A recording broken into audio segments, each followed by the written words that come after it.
I want to introduce to you Andrew Rubin, who I'm just meeting tonight. He's at Georgetown University. He's a co-editor of the Edward Said Reader.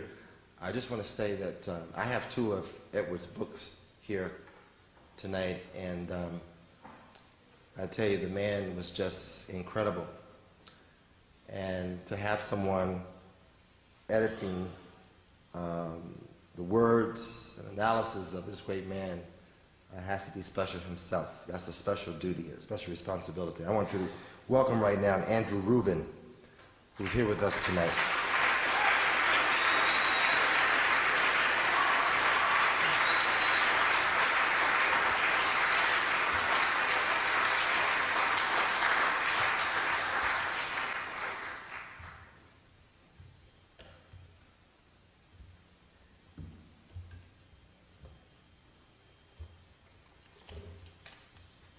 I want to thank the Reverend Fauntroy for opening up his doors to us this evening, as well as Marion Said and Phyllis Bennis and Damon Smith for inviting me to speak this evening.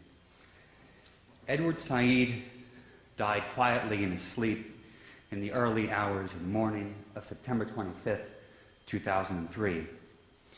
He died of complications from chronic lymphocytic leukemia, a deadly disease that he had struggled with since 1991.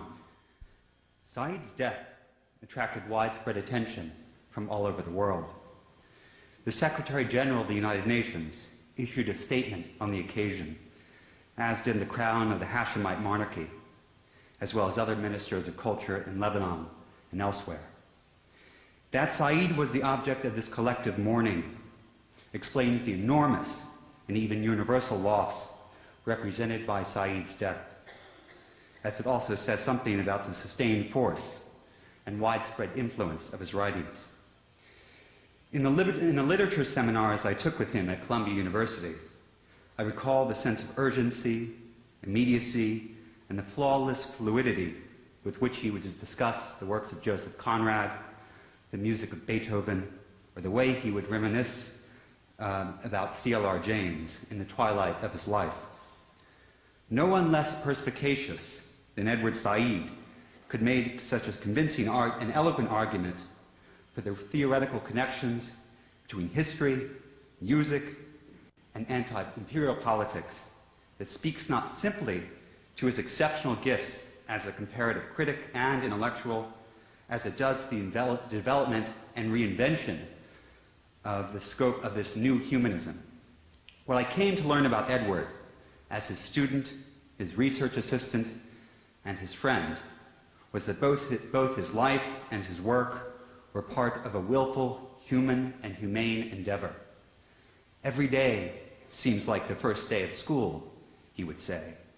Indeed, his unrelenting commitment to the world and to knowledge can be best understood in terms of a contradiction between his own particular human exertions, his repeated and physical defiance of his prognosis, his challenges to authority and the ideas which help sustain it, and the processes by which universal principles such as justice, freedom, and truth were placed in the service of their opposite.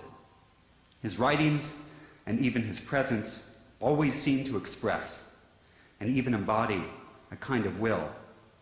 It was not simply that Said was extraordinarily talented at exposing the hypocrisies that are an inherent part of the prevailing way in which the world is mostly understood.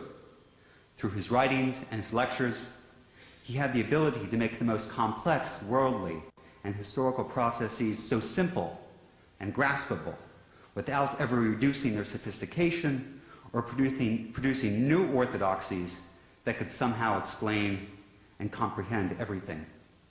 What was most inspiring about him is that he made us all feel like intellectuals, rooted in the hard and material world of literature, politics, and culture. His demystifying powers and explanatory powers were gifted, at times entrancing, and always inspiring.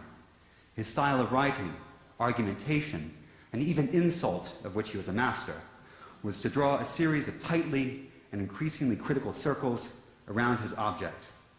Yet insofar as his strategy was one of elaboration, it persistently denied objectifying itself as a method that could be repeated and rehearsed over and over again like some sort of chorus.